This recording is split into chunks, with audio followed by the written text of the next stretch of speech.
Guardians of the Galaxy Holiday Special Review. This is the Marvel podcast. This will contain spoilers. So, just seen the Guardians of the Galaxy Holiday Special, and I really enjoyed it. It's so nice. It was just like really pleasant, really wholesome, really entertaining, fun, playful, funny. It was just really nice. I like the new direction Marvel is going. I know not everyone agrees with that, but I do like that they are, really pushing boundaries and kind of going outside of what's expected of them and doing all these little things, these special presentations and things like that. So it's really nice. I think, firstly, I'm gonna add they've updated the Marvel title card at the beginning, and they did a Christmas special one with lots of like Christmas comic pages in the flashing bit, the red flashing bit, which was quite cool. And they've updated it. They now have like Time for Wakanda Forever. They have She-Hulk in the Marvel letters, which is really cool, nice to see. And yeah, there was a big reveal in this Christmas special that Star-Lord and Mantis are siblings. So they both have the same dad, Ego, the planet / Celestial. So that, I personally was really surprised. I don't know if it's like that in the comics, but I was really surprised because wow, they've been on the ship together and they've been working together and stuff, and that was never revealed. It was shown that Mantis did tell Drax at some point, we don't know when, and yeah, they're siblings. Another thing that happened, they went to the Hollywood Boulevard to see the stars on the pavement, and there was someone dressed as Captain America, and Mantis was like, Steve. And so that kind of shows that Mantis is probably unaware of what has been going on, because Mantis did get blipped off of Titan in Infinity War and then came back after the blip and just kind of just been off in space. So it would make sense that she didn't really know that Steve Rogers is now old and Sam Wilson is now the new Captain America. So it was a fun little interesting poke at her not being up to date with the current affairs of the MCU, but also like reminding us that she was also blipped, so, and then was off in space after Steve came back from returning the stones and living his life, to be honest. So yeah, very interesting. Also, we had the talking dog that was featured in What If, to be honest, isn't it?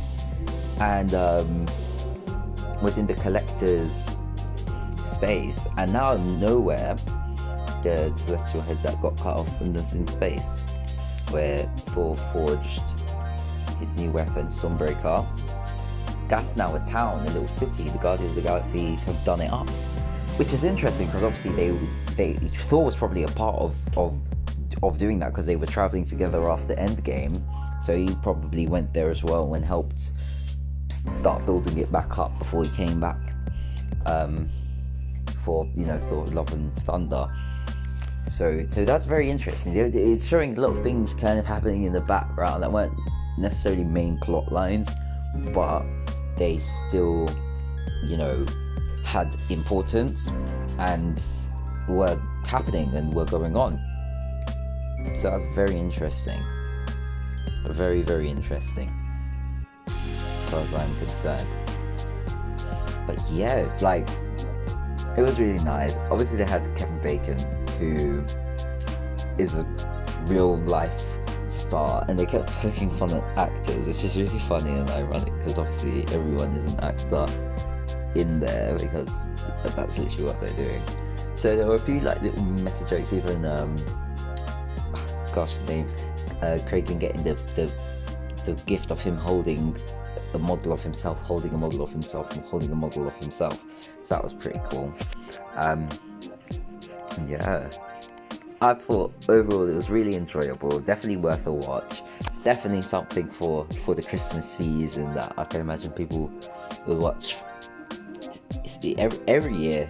You know, it's like one of those things. And it's really quite nice. Groot is grown up now, although he's still young, he's much bigger now and not little. Yeah, Nebula there. I just think her character is just so funny. I like her character. But Rocket, Nebula, and Groot didn't have much of they weren't involved as much. It was mainly centered around Drax and Mantis, to be honest. And then Peter Quill, he was the one. He wasn't featured as much either, but it was kind of centered around trying to cheer him up for the holiday season.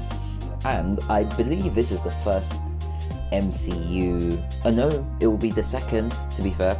This is the second MCU film that's featured both animation and live action. The first being Multiverse of Madness, because for that brief second was Doctor Strange and America Chavez were going through the multiverse. They turned into animation briefly, was breaking through different universes. So that's technically the first live action / animation. But I'd say this is like the true kind of first, because it was more substantial in terms of the animation segment, but depends on how you want to look at it.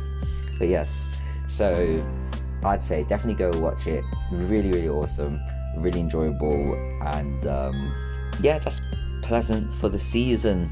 I think especially in America, this is also out in time for the Thanksgiving, which was yesterday technically, the Thursday. But yeah, it's something for this kind of general holiday season.